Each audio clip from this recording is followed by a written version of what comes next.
The Moment That Makes Minecraft Great by Annie Austin. Can we take a second and acknowledge how amazing it is that every time you start a new game in Minecraft, you're dropped into a world that nobody else has ever laid eyes on before? In the blink of an eye, a vast, untouched landscape explodes onto the screen, and for a moment, all you can do is take a look around and try to figure out what you're really looking at. That's a really, really, really special few seconds. Look at this. Boom. Wow. Let's do it again.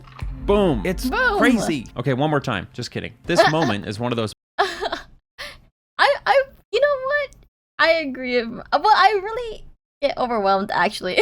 moments that really represent. Is it a little higher than your Minecraft to voice? me. These 5 seconds of a little. childlike infinity you experience right off the bat every time you play. And Minecraft is really made up of moments like this, of little unassuming, unremarkable moments that aren't the types of things you normally discuss in a These are YouTube video, but old are much more Minecraft. integral to the experience of playing Minecraft than, you know, which version number it is or how much extra garbage they've super glued to the multiplayer or how they've put in way too many different types of blocks. So let's talk about those often ignored important moments, because you may not think of them as important while you play, but I guarantee as soon as I say them, you're going to know exactly what I'm talking about. So, important Minecraft moment number 1. Having meals delivered directly to your door with Factor. Listen, okay? I have a job to do. It is what it is.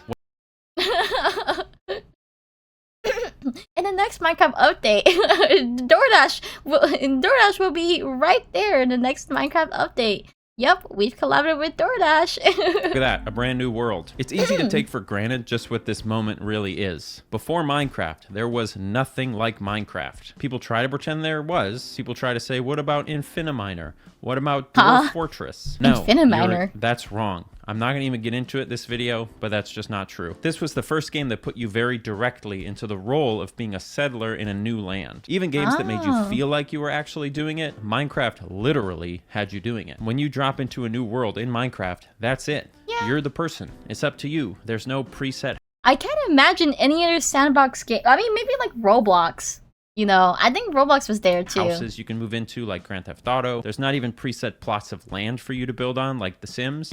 You pick a spot and make it whatever you want. And here's the fun part. From that point where you first settle down, the game's inevitable march towards boredom starts. There's no stopping it. Everybody knows it who plays Minecraft. Once you put down that first block, once you punch down that first tree, once you start playing Minecraft, you've put the pieces in motion to eventually, invariably, unavoidably get bored of the game and put it down again for a little while. I'm bad at making goals. How further into a playthrough, in my the Minecraft. more diffuse the objectives become, the more effort you have to put in to get yourself to play until eventually you fall off again. That's how it always ends. But how it all starts is with that incredible moment of creating a new universe. This seems like an obvious thing to point out as being important to the experience of Minecraft, but it's such a brief little window of time that it's really easy to forget in your 50-hour playthrough how special those first 5 minutes were. So I just wanted to draw some attention to that, because I literally never get sick of it. The second thing I wanted to draw attention to with Minecraft has to do with the music.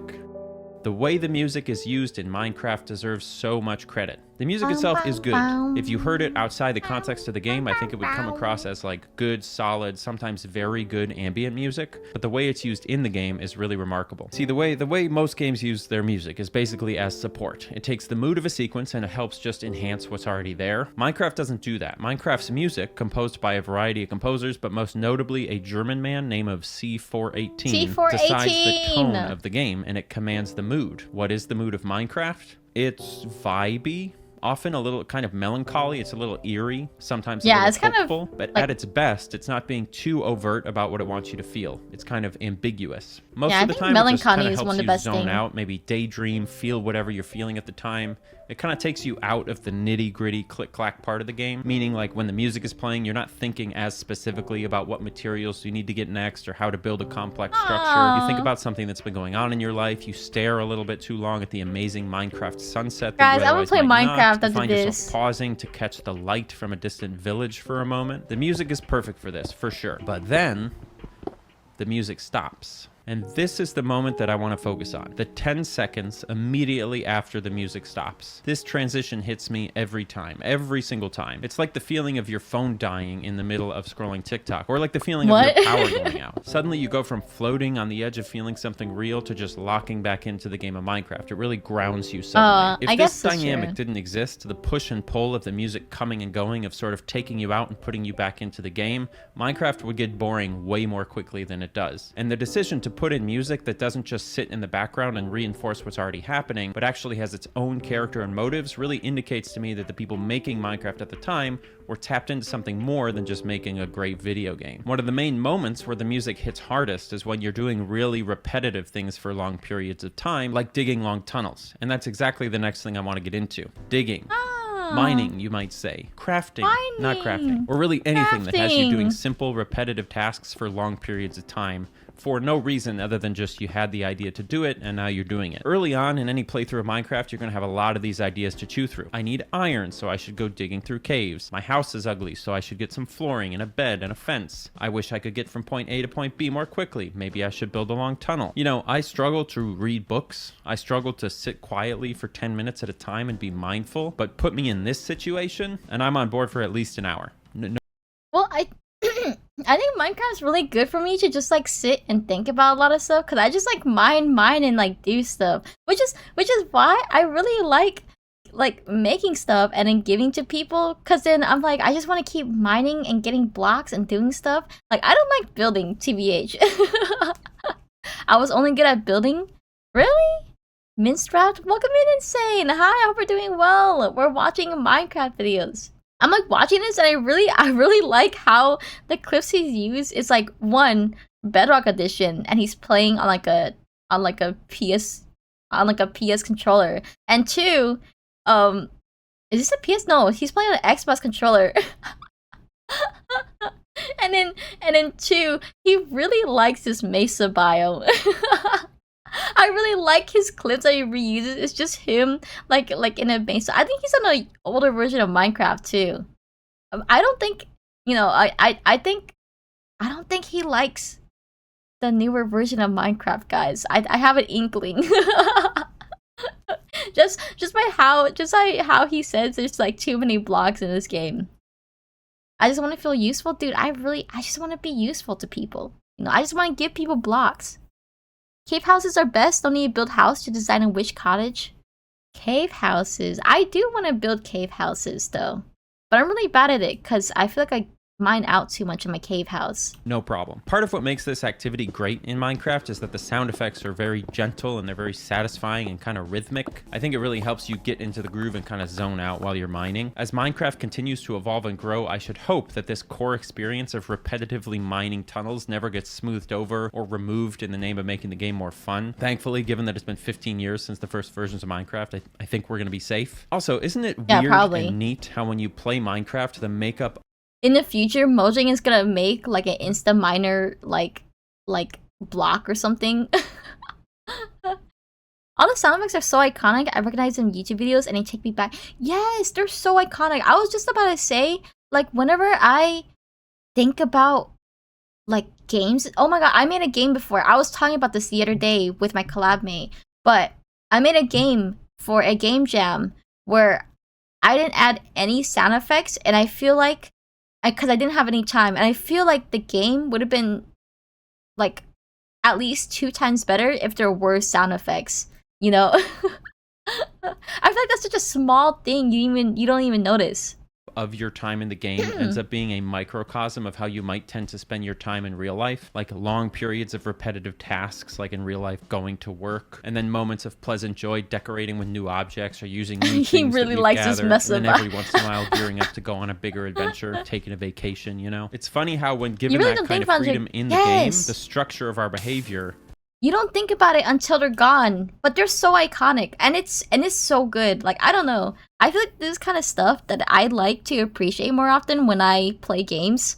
Like, sometimes when I hear like a music like swelling up in the background, I like to point it out, or like the sound effects and stuff. But I don't know. I think I should point it out more often. Or sometimes in the writing, where it's like you could tell where they want to go in the writing and how they like wrote their character and stuff.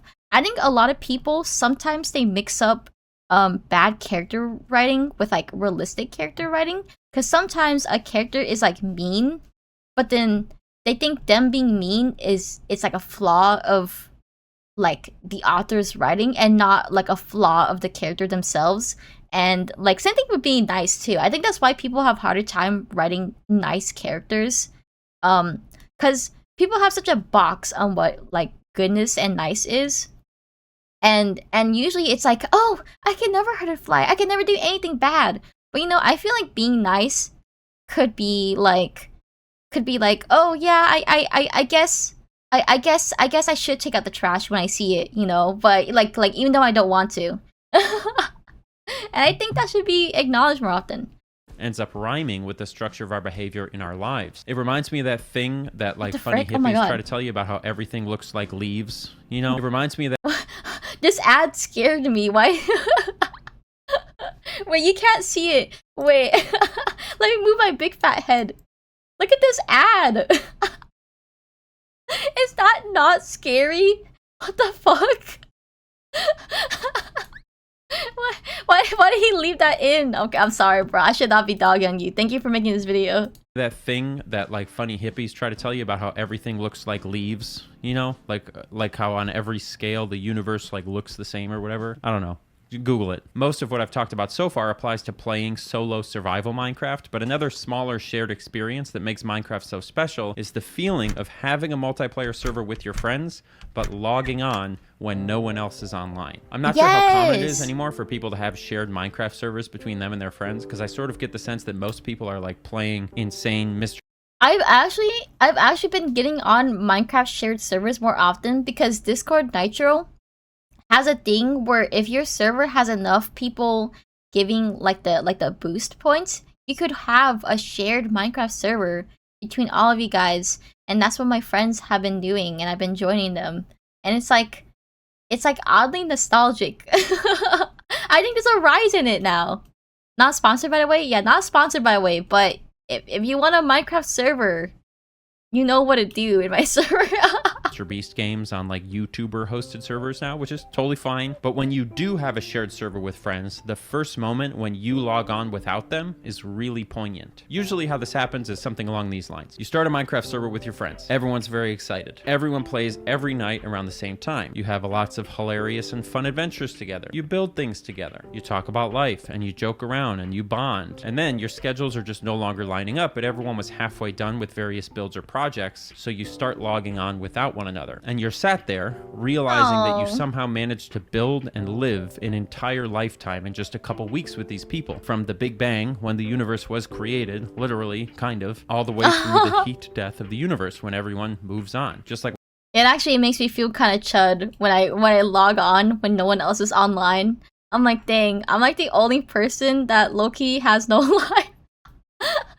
What happens in real life. High school ends and people move on. You get a new job and move to another state. Life is a whole series of comings and goings, of Minecraft servers being made and abandoned. But here's the good news. It's cyclical. It doesn't take much to make a new Minecraft server. Check in with your sister. Ask your coworkers if they've ever played Minecraft. Wander around outside with the IP address written on your shirt. Eventually, you'll get a ragtag group together, and eventually that ragtag group will drift apart, and you'll log onto the server for the first time all alone. And that's just something that makes a lot of multiplayer games special. The marks that the games leave on you as a person. But what about the marks that you as a person leave on the game? I remember the exact moment I put all these cobblestone blocks here. It was a staircase that I built hastily as the sun was setting to try and get back up to my base before being killed by zombies. Since then, I haven't used it, and it just sits there. Every time I see it, I remember vividly the moment that I built it. I almost feel a little bit nostalgic for that moment. It was maybe a week ago. If you went onto your computer, or onto your Xbox, or onto your Switch, or whatever, and you loaded up the earliest Minecraft world that you have, I promise you, you would be flooded with very specific,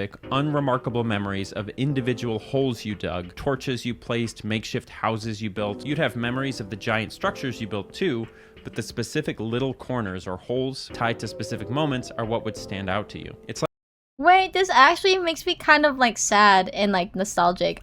This is the same reason why I feel really like sad and like alone when, you know how you make like Discord group chats and like nobody talks in it, and then nobody talks in it for like weeks to months to like maybe like a year, and then everyone starts dwindling and then like leaving the group chat, and then sometimes I don't even notice, and then I look back at a group chat and I'm like the only one in there, and I'm like, oh shit, that actually makes me so sad.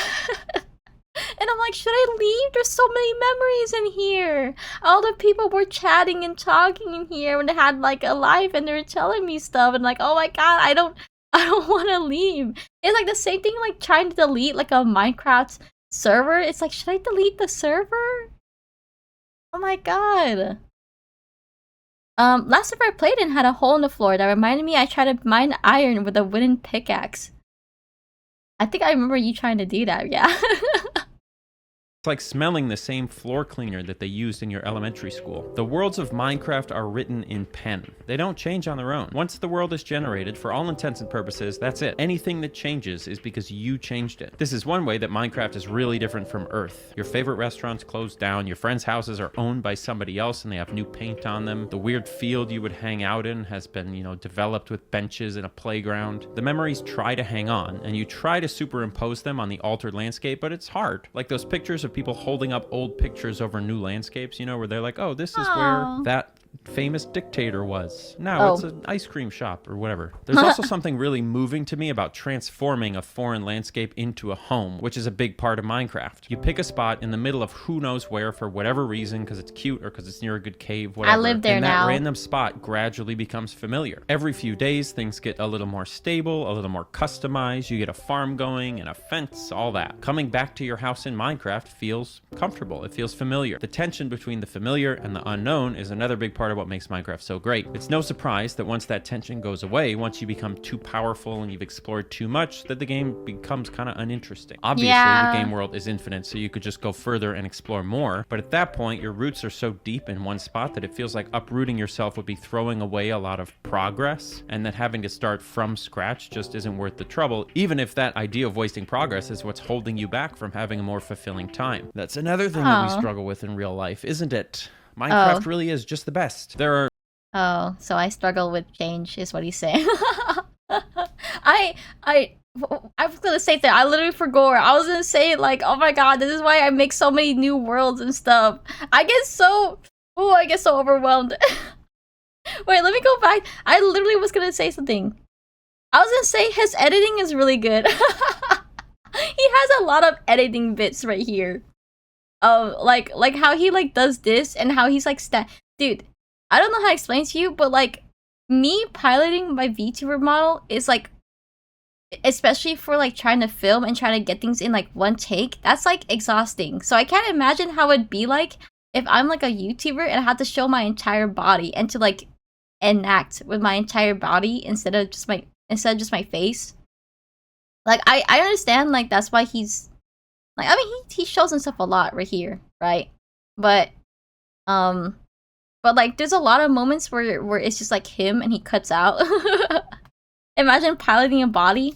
Yeah, dude, imagine being like a real human being. Can't be me.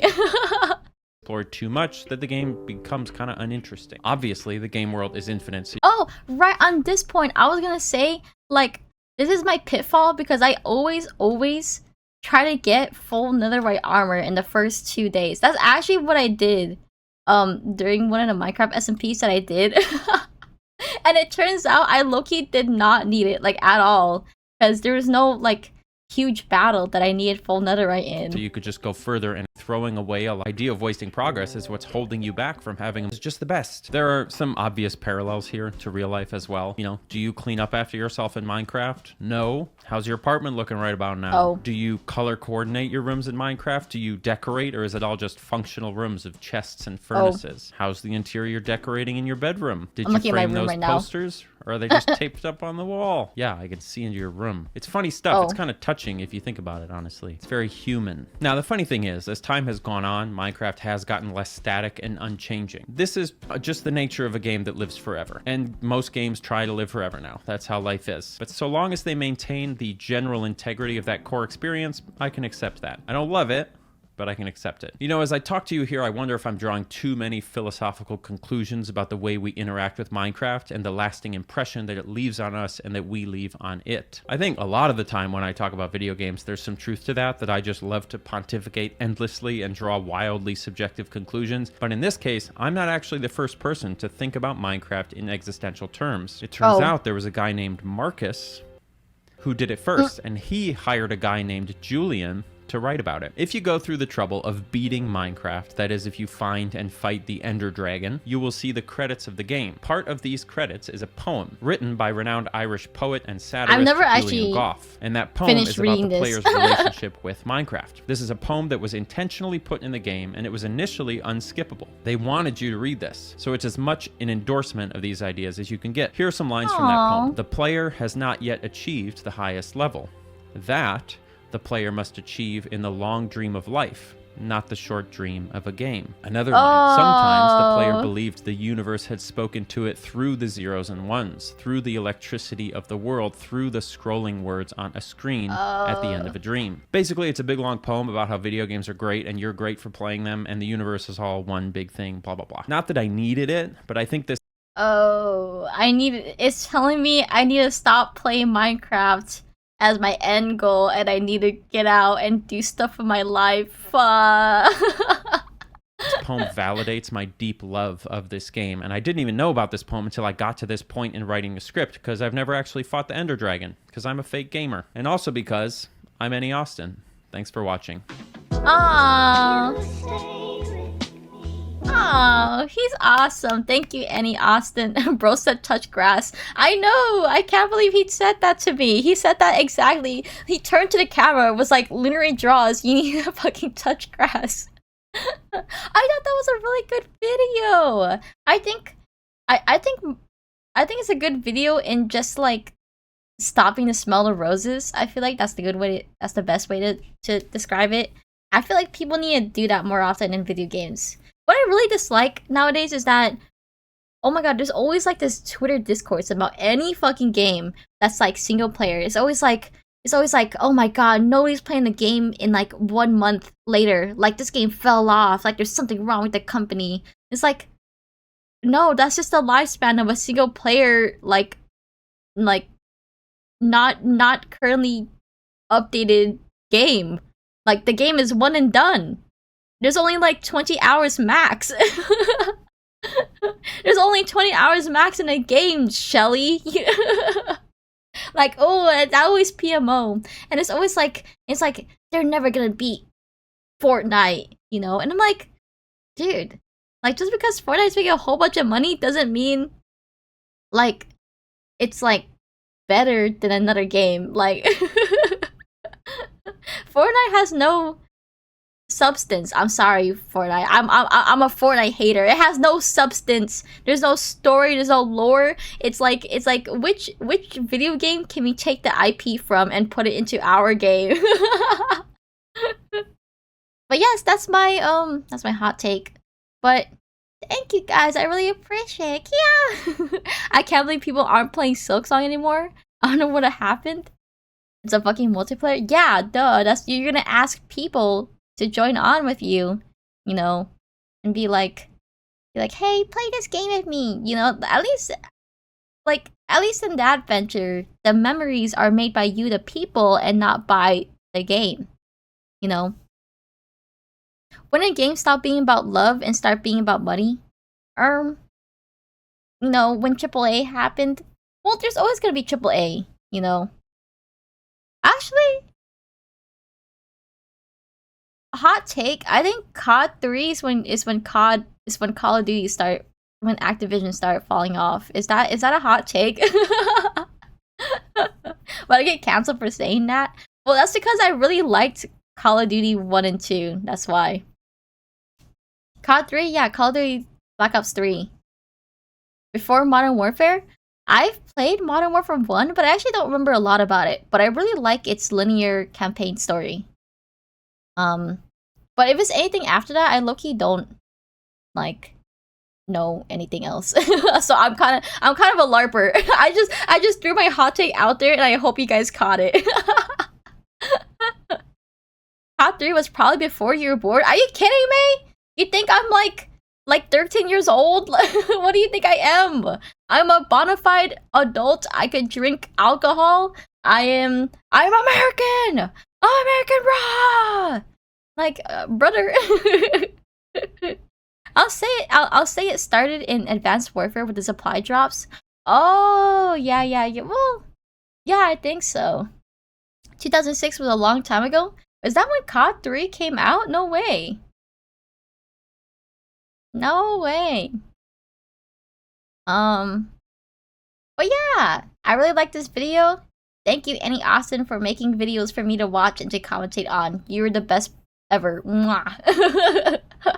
pretend that's me like tucking you into bed and giving you like a kiss on the cheek. Don't keep making more videos.